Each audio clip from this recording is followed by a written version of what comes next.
विठूचा गजर हरिनामाचा झेंडा रोविला वाळवंटी चंद्रभागेच्या काठी डाव मांडला वाळवंटी चंद्रभागेच्या काठी डाव मांडला या विठूचा गजर हरिनामाचा झेंडा रोविला या विठूचा गजर हरिनामाचा झेंडा रोविला या संतांचा मेळा गोपाळांचा डाव मांडिला या संतांचा मेळा गोपाळांचा डाव मांडिला या विठूचा गजर हरिनामाचा झेंडा रोविला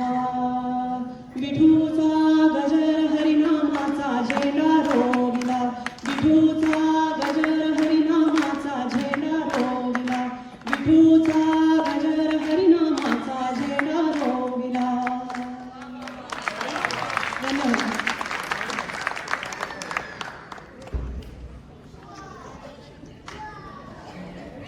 वारी आली का समोर तुमच्या डोळ्यात? संत तुकाराम, रामदास, तुकाराम, मुक्ताबाई सगळे डोळ्यासमोर येऊन गेलेत की नाही? तर असाच एक कार्यक्रम तुमच्या समोर घेऊन येत आहे मराठी शाळा. मराठी शाळा सादर करत आहे संतांच्या भेटीला. आपण सगळ्यांनी त्यांचं जोरदार टाळ्यांनी स्वागत करूया.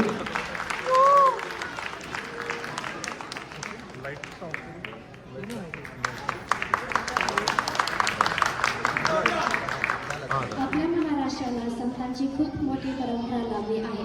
इथे ज्ञानेश्वरांनी ज्ञानदीप लावला, नामदेवांनी भक्तीचा गजर केला, मुक्ताबाईंनी प्रेमाचा संदेश दिला, जनाबाईंनी श्रमातही देव पाहिला आणि एकनाथ तुकारामाने सर्वांना माणुसकीची शिकवण दिली. या संतांनी दिलेले प्रेम, श्रद्धा आणि सत्य हेच आम्ही मराठी शाळेचे विद्यार्थी आज कथा, अभंग आणि अभिनयातून तुम्हाला दाखवणार आहोत. चला तर मग संतांच्या सहवासात भक्तीच्या रंगात रंगूया सर्व मिळून. संत ज्ञानेश्वर हे पंढरपूरच्या विठुरायाचे लाडके भक्त होते. त्यांचा जन्म महाराष्ट्रातील आपल्या गावामध्ये झाला. त्यांच्या वडिलांचे नाव विठ्ठलपंत होते आणि त्यांच्या आईचे नाव रुक्मिणीबाई होते. त्यांना 2 भाऊ आणि 1 बहीण होते. त्यांच्या भावाचे नाव निवृत्तीनाथ आणि सोपानदेव होते आणि त्यांच्या बहिणीचे नाव मुक्ताबाई होते. लहानपणापासून त्यांना देवाची भक्ती करण्याची खूप आवड होती. त्यांनी समाजातील अन्याय आणि जातीभेद दूर करून सर्वांना भक्तीचा आणि प्रेमाचा मार्ग दाखवला. त्यामुळे काही लोक जसे की सावकार विसोबा त्यांच्यावर नाराज होते. मुक्ताबाईचे तिच्या भावावर खूप प्रेम होते. एकदा तिने तिच्या भावासाठी त्यांच्या पाठीवरच मांडे भाजले. तिचं प्रेम आणि संत हे ज्ञानेश्वरांची लीला सर्वांना दिसली.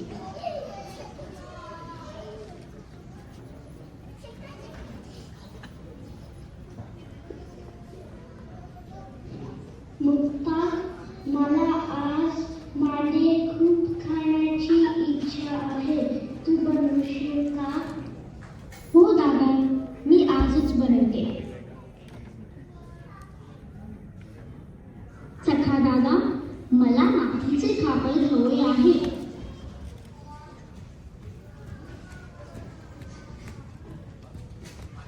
एका जरी दुकानदाराने या मुलांना एक जरी वस्तू दिली तरी त्यांना गावाबाहेर ढकलून देण्यात येईल आणि त्यांच्या कुटुंबाला वाळीत टाकले जाईल.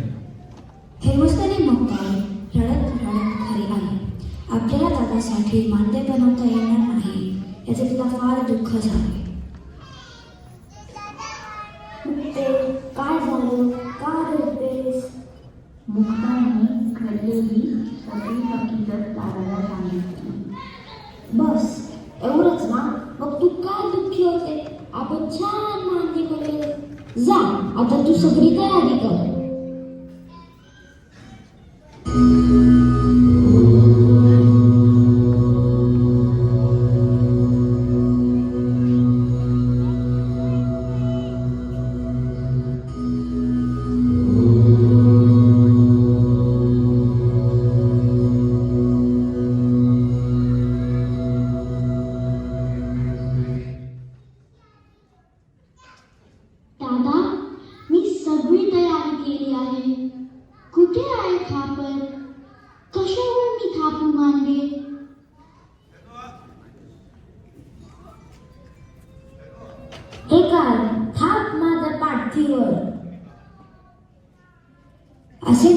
मुक्ताबाईंनी सगळे मांडले.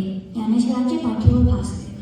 हा सगळा प्रकार विसोबा खिडकीतून लपून पाहत होते. त्यांनाही पाहून आश्चर्याचा धक्का बसला. ज्ञानेश्वरांची ती लीला पाहून त्यांची खात्री पटली की खरेच हे भावंड दिव्य आहे.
आता आपण ऐकणार आहोत संत मुक्ताबाईबद्दल. संत मुक्ताबाई वारकरी संप्रदायातील एक महत्त्वाची संत कवयित्री. छत्रपती संभाजीनगर जिल्ह्यातील आपे गावात जन्मली. 4 भावंडांमध्ये सगळ्यात लहान असताना तिने आपल्या जीवनात संयम, प्रेम आणि क्षमेचे महत्त्व प्रत्यक्ष दाखवले. या 4 भावंडांना लहानपणापासून समाजाकडून उपेक्षा आणि बहिष्कार सहन करावा लागला. पण मुक्ताबाईंनी या प्रतिकूल परिस्थितीतही आपली आध्यात्मिक निष्ठा आणि ज्ञान टिकवले. कठीण प्रसंगामध्येही तिने आपल्या भावांना सकारात्मक राहण्याचे धैर्य दिले. तिच्या जीवनातून संयम, प्रेम आणि स्त्री पुरुष समानतेची शिकवण मिळते. मुक्ताबाई खूप साधी, भक्तिशील आणि दयाळू होती. ती आपल्या भावांसोबत असायची. ती लहान असूनही आपल्या भावांना साधनेत आणि घरच्या कामात मदत करायची. लोकांवर प्रेम करायची, गरजू लोकांना मदत करायची आणि सगळ्यांना भक्तीचा मार्ग दाखवायची. चला तर मग आता मुक्ताबाईची गोष्ट बघूयात या पुढच्या गीतामधून.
पाठ होत्या आणि त्यांचे अभंग भक्तीने भरलेले असत. जनाबाईंचे अभंगांमध्ये साधेपण, भक्ती आणि निष्ठा स्पष्टपणे दिसते.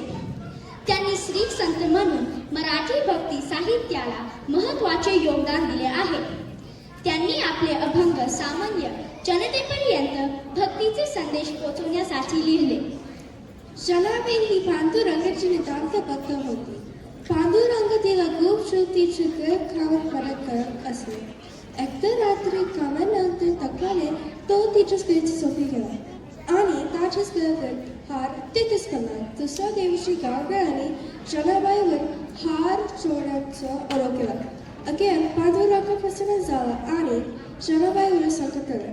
हीच कथा आपण पुढे नृत्यातून पाहणार आहोत.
लहान संत नामदेवांचे विठोबावर प्रचंड प्रेम होते. तो विठ्ठलाला खऱ्या मित्राप्रमाणे समजत असे आणि त्यांच्याशी बोलत आणि हसवत असे. इतर कोणाचाही त्यांच्यावर विश्वास बसत नसला तरीही नामदेव म्हणतात, विठोबा माझा सखा आहे. या पुढील गोष्टी आपल्याला संत नामदेवांच्या अपार भक्तीची ओळख करून देते. नामदेवांच्या वडिलांचं नाव दामाजी आणि आईचे नाव गोनाई होते.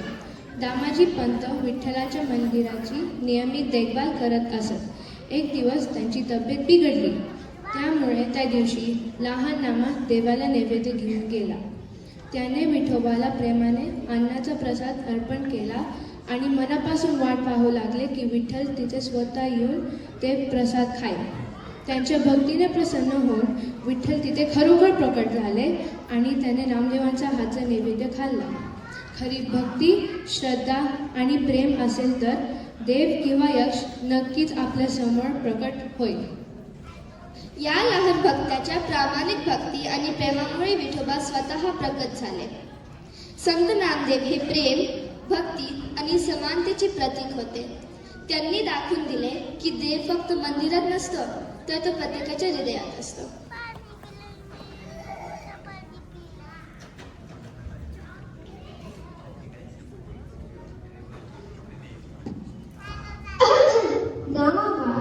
आज माझी तब्येत बरी नाही. आज माझ्या ऐवजी तू विठ्ठलाची पूजा करून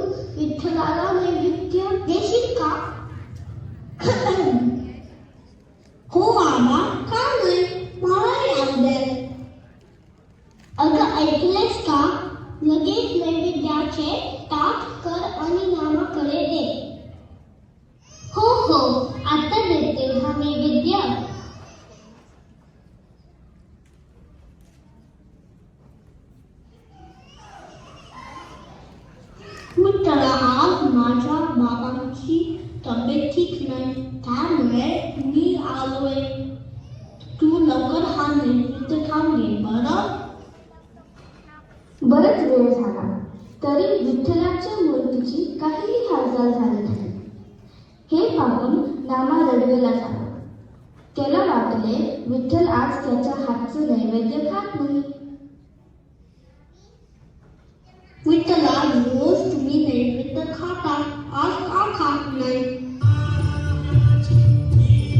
लहान रामाची श्रद्धा आणि भक्ती पाहून विठ्ठल तिथे प्रकट झाले आणि त्याने नैवेद्य ग्रहण केला. नाना, नैवेद्य कुठे आहे? आई, नैवेद्य विठ्ठलांनी खाल्ला. अरे, असं कसे शक्य आहे? चला, मी तुम्हाला दाखवतो.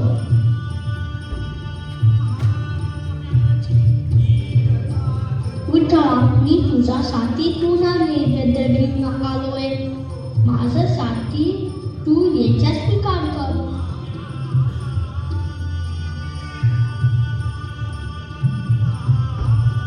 विठ्ठल प्रसन्न होऊन नैवेद्य खातो आणि आजूबाजूचे सगळे लोक आश्चर्यचकित होऊन विठ्ठलाला नमस्कार करतात.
संत एकनाथ महाराज हे मराठी संत साहित्यातील अत्यंत महत्त्वाचे आणि लोकप्रिय संत कवी होते.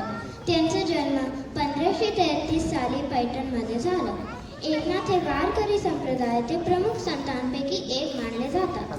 त्यांनी ज्ञानेश्वरीनंतर भगवद्गीतेचा अर्थ सर्वसामान्यांना समजेल असा सोपा आणि भावनिक रीतीने सांगितला. त्यांनी लिहिलेले ग्रंथ म्हणजे एकनाथी भागवत, रुक्मिणी स्वयंवर, भावार्थ रामायण आणि असे अनेक अभंग. ते समता जातीभेद निर्मूलन आणि आणि मानवी मूल्यांचे जतन या विचारांचे प्रचारक होते. बारूद ही एकनाथांनी निर्माण केलेली आवेती लोककला आहे. बारूद लोकभाषेत विनोदी पण गहन तत्त्वज्ञान मांडणारे लघुगीत प्रकार आहे. बारूदामधून एकनाथांनी सामाजिक संगती, अंधश्रद्धा, द्वंद्व, जातिभेद इत्यादींवर विनोदी आणि तीक्ष्ण भाषेत प्रहार केला. या गीतांमधून त्यांनी समता आणि प्रामाणिक जीवनाचे महत्त्व सांगितले. पाहूया संत एकनाथ आणि त्यांचे बाळ.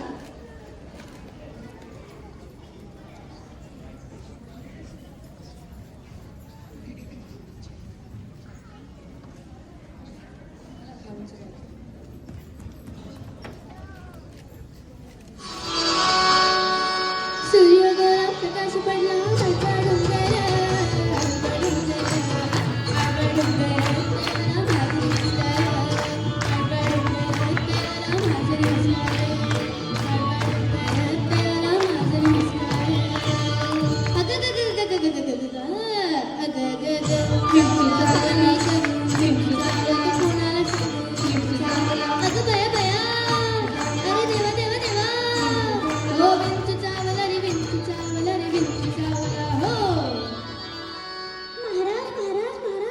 काय झाले काय की काम क्रोध विंचू चावला हृदय तुम घामंगासिया शी शी शी शी आणि त्याण माझा प्राण चालला.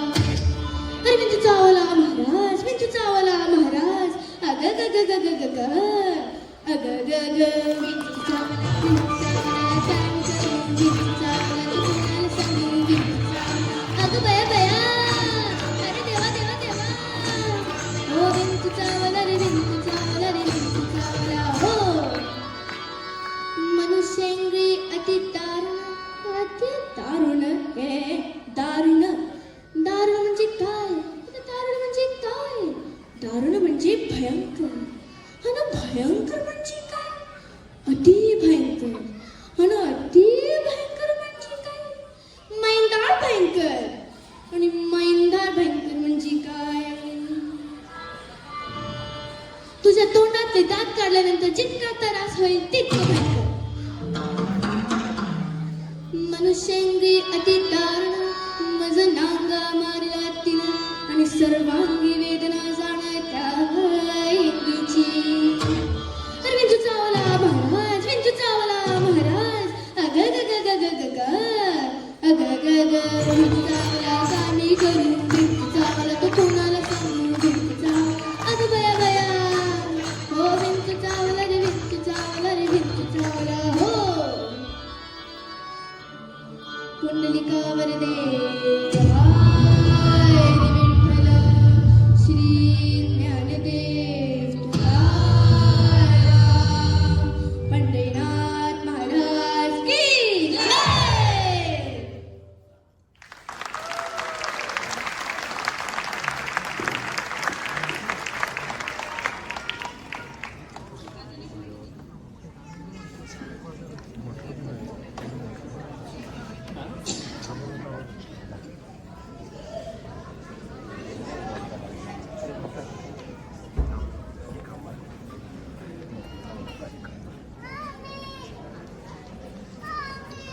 ज्ञानदेवी रचना पाया तुका झालोसे कळस. ही ओळ मराठी संत परंपरेतील अखंड भक्तीचा आणि ज्ञानाच्या परंपरेचा गौरव सांगणारी आहे. संत ज्ञानेश्वरांनी भक्तीचा पाया रचला. संत नामदेवांनी त्यावर भक्तीचे सुंदर मंदिर उभारले आणि त्या मंदिरावर कळस संत तुकाराम महाराजांनी चढविला, अशी याची भावना आहे. संत तुकाराम महाराज हे 17व्या शतकातील वारी परंपरेचे तेजस्वी संत होते. त्यांनी आपल्या अभंगांमधून समाजातील सामान्य लोकांना प्रेम, आदर, भक्ती आणि समानता याचे अद्वितीय दर्शन घडविले. संत साहित्याचा उगम हा संतांच्या जीवनातून होतो. संत जसे सांगतात तसेच जगतात. संतांची शिकवण ही खूप पुरोगामी होती.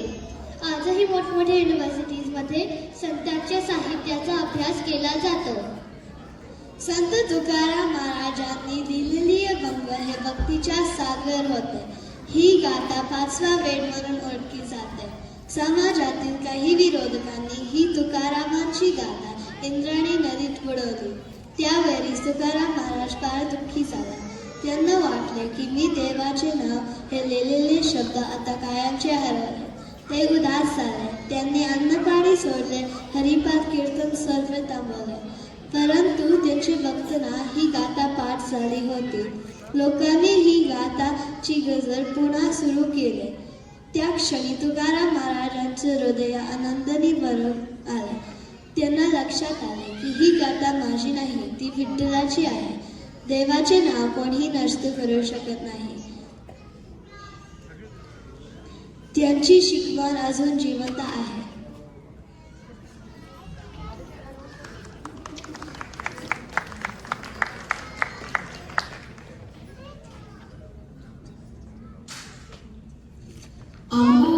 धन शब्दांची रत्ने, शब्दांची शस्त्रे यत्ने करू. शब्दचे अनुच्या जीवाचे जीवन, शब्दे वाटू धन जन लोका. तुका म्हणे पहा, शब्दची हा देव, शब्दची गौरव पूजा करू.